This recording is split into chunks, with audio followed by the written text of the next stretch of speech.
नमस्कार भक्तों, आपका स्वागत है धार्मिक यादें चैनल पर। आज हम सुनेंगे आषाढ़ मास में शुक्ल पक्ष की प्रदोष व्रत कथा। एक समय की बात है, त्रिलोकीनाथ भगवान शिव अपने प्रिय कैलाश पर्वत पर माता पार्वती के साथ विराजमान थे। माता ने भोलेनाथ से पूछा, हे नाथ, आप तो सर्वज्ञ हैं, कृपया कर बताइए कि प्रदोष व्रत का क्या महत्व है और यह किसने सबसे पहले किया था।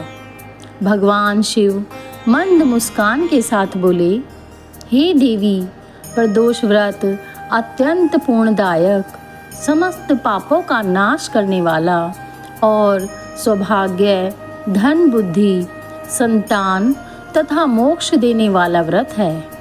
विशेष रूप से भौम प्रदोष अर्थात जब प्रदोष व्रत मंगलवार को आता है तो वह सभी रोगों से मुक्ति देने वाला और मंगलकारी होता है।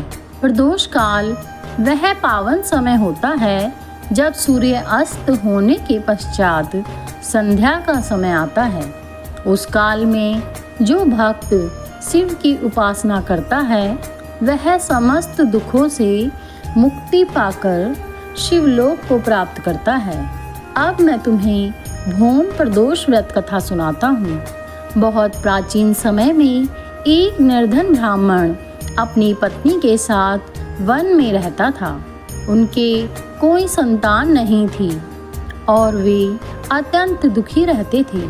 एक दिन उस ब्राह्मण ने एक महर्षि से प्रदोष व्रत का महत्व जाना और उन्होंने और उनकी पत्नी ने नियम पूर्वक प्रदोष व्रत करना प्रारंभ कर दिया।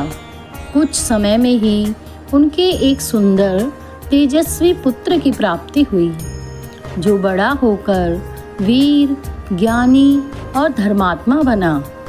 उनकी निर्धनता दूर हुई, घर में सुख समृद्धि आई और उन्होंने अपने जीवन में कभी भी कोई अभाव नहीं देखा। जब प्रदोष व्रत मंगलवार को आता है तब यह भौम प्रदोष व्रत कहलाता है।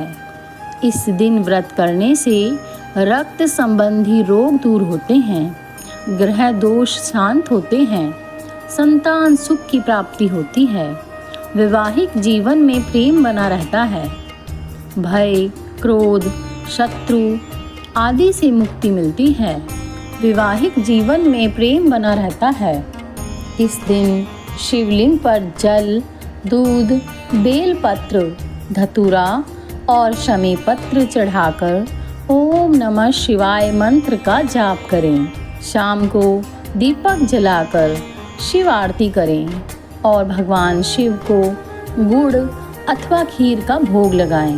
भौम प्रदोष व्रत की कथा सुनने व सुनाने से ही मनुष्य के सारे पाप नष्ट हो जाते हैं।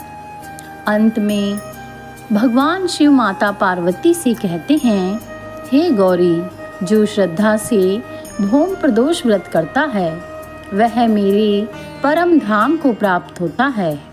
भगवान भोलेनाथ आपकी सभी मनोकामनाएं पूरी करें।